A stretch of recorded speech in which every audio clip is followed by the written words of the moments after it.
Thank you. Your motion? Thank you, Your Honor. I can only assume that Mr. Chu wrote that speech for an audience outside the court because it didn't really address my arguments. I'm going to focus on what our specific arguments are for the motion to strike, Your Honor.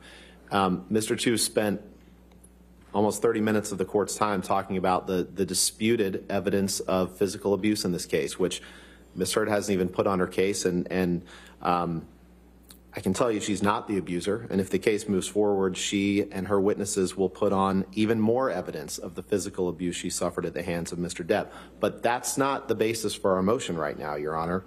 He talks about how Mr. Depp had a sworn denial, and that should count. We read his testimony. He claims he didn't strike her. But again, that's not the basis for our motion. The basis for our motion is the clear and undisputed evidence of non-physical abuse.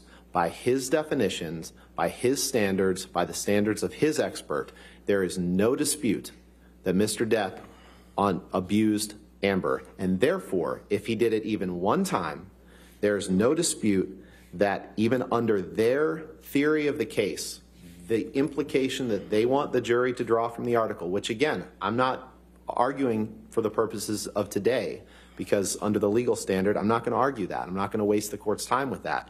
But even under their standard, the undisputed evidence is that Mr. Depp did commit abuse against Ms. Heard, and therefore that those first two statements were false.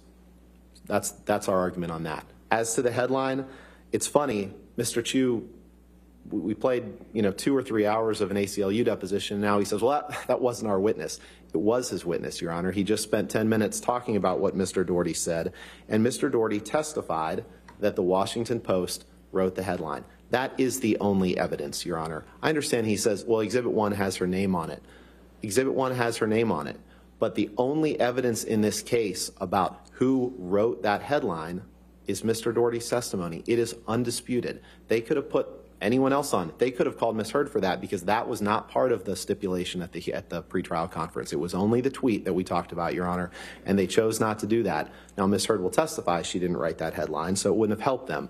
But they've had 3 weeks to put on their case, Your Honor.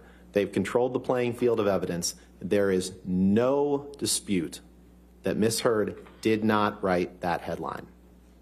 No dispute. Simply saying, well, her name is attached to it, that can't overcome the testimony of the ACLU. They call them a co-conspirator. Of course, Mr. Depp chose not to sue them. But the testimony of Terrence Doherty that she didn't write that headline, that takes care of the sexual violence headline, Your Honor. And I'm not going to take up any more of the court's time addressing portions of Mr. Chu's argument that don't go to our motion, unless Your Honor has any specific questions. But I want to be respectful. All right, thank you, sir. All right. For this motion, I've taken the arguments of counsel, and last night I reviewed all of the evidence that has been submitted in this matter. So as to the second and third alleged defamatory statements, at the motion to strike at this juncture, I view the evidence in the light most favorable to the plaintiff and reasonable inferences from the evidence to the plaintiff. And if there is a scintilla of evidence that a reasonable juror could weigh, then the matter survives a motion to strike. In this matter, there is evidence in the case that a jury could weigh that the statements were made by the defendant, that the statements were about the plaintiff, that the statement was published, that the statement is false, and the defendant made the statement knowing it to be false, or the defendant made it so recklessly as to amount to a willful disregard for the truth. The weight of that evidence is up to the fact finder. So the motion to strike is denied as to statement 2 and 3.